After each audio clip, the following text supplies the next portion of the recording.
Hey there, laughter lovers. Ever heard the story of the three monks who could make a whole village burst into giggles just by, well, giggling? Get ready to ditch the seriousness and dive into a tale that'll leave you in stitches. So let me tell you about these three monks who are basically the life of the party. No names, because they were all about that mysterious vibe. In China, they're just known as the three laughing monks, and boy, did they have a unique approach to spreading joy. Their whole gig was to stroll into a village, plop themselves down in the market, and unleash a laugh that could wake the dead. Seriously, it was like they had a superpower. Before you knew it, everyone around them would catch the giggles, and suddenly, the whole town was rolling on the floor laughing. Talk about a contagious chuckle. These guys didn't need a fancy sermon or a PowerPoint presentation. Their message was simple: laughter is the best medicine. They became so famous that people all over China adored them. They weren't laughing at anyone in particular. It was more like they had cracked the code to the universe's biggest joke. And guess what? They managed to spread happiness without saying a single word. When folks asked for their names, they just burst out laughing again.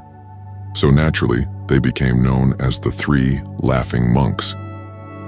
Fast forward to when they got a bit older, and one day, one of the monks kicked the bucket. The entire village was on the edge of their seats, thinking, finally we're gonna see some tears. But nope. The other two monks stood by their buddy's corpse, cracking up like it was the funniest thing ever. The villagers were baffled and demanded an explanation. For the first time, the monk spoke up and said, "We're laughing because this guy totally won. We were betting on who would kick the bucket first, and he beat us to it. Plus, we've shared so many laughs together. There's no better way to send him off than with a good belly laugh." And just like that, they turned a funeral into a comedy show. The entire village was in a funk. When they tossed the deceased monk onto the funeral pyre, it hit them like a ton of bricks. The two living monks weren't the only jokesters in the bunch. The dead guy was in on the gig too. He had specifically requested that they not change his outfit. You see, it's customary to give the dearly departed a little makeover and a bath, but this cheeky fellow declared, "Don't wash me. I've never been dirty. I've laughed so much in my life that no grime can stick to me. I'm as clean as a whistle." So out of respect for his wishes, they left him in his original getup. But wait, there's more. As soon as they set his body ablaze, the villagers suddenly realized he had stashed some Chinese firecrackers under his robe, which promptly started popping off like it was New Year's Eve. The whole village erupted in laughter, and the other two monks said, "You little rascal, even in death you've managed to pull one over on us again. Your laughter wins the day." There's this cosmic giggle that happens when you finally grasp the grand joke of the universe. It's the creme de la creme of laughter, and only a Buddha can pull it off.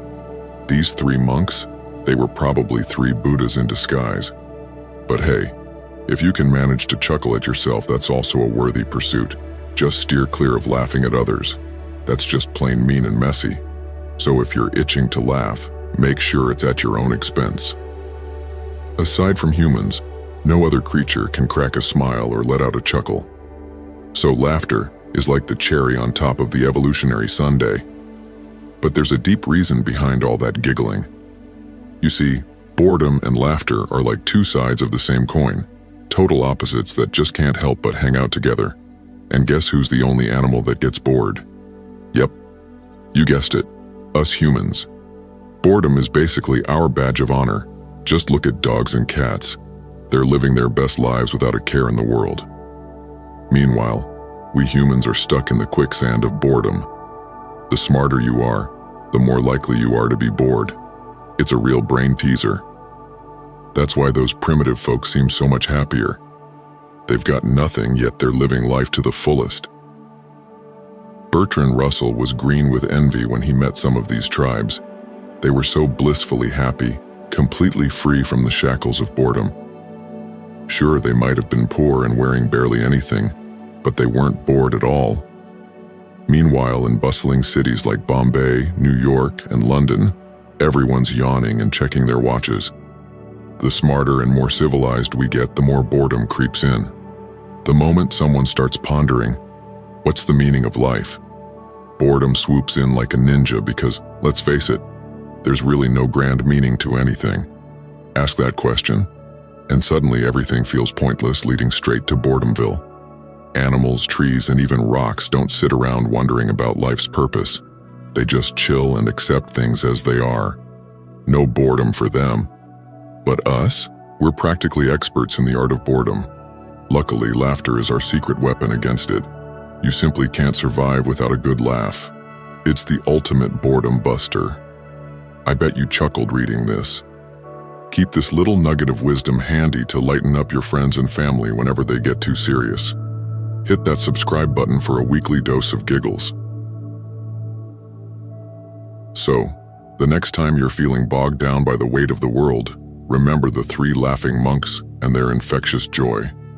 Laughter truly is the best medicine, and as we learned, even funerals can be a cause for celebration, in their own unique way. Did this story tickle your funny bone? Hit that subscribe button below for a weekly dose of stories, wisdom, and of course, more laughter.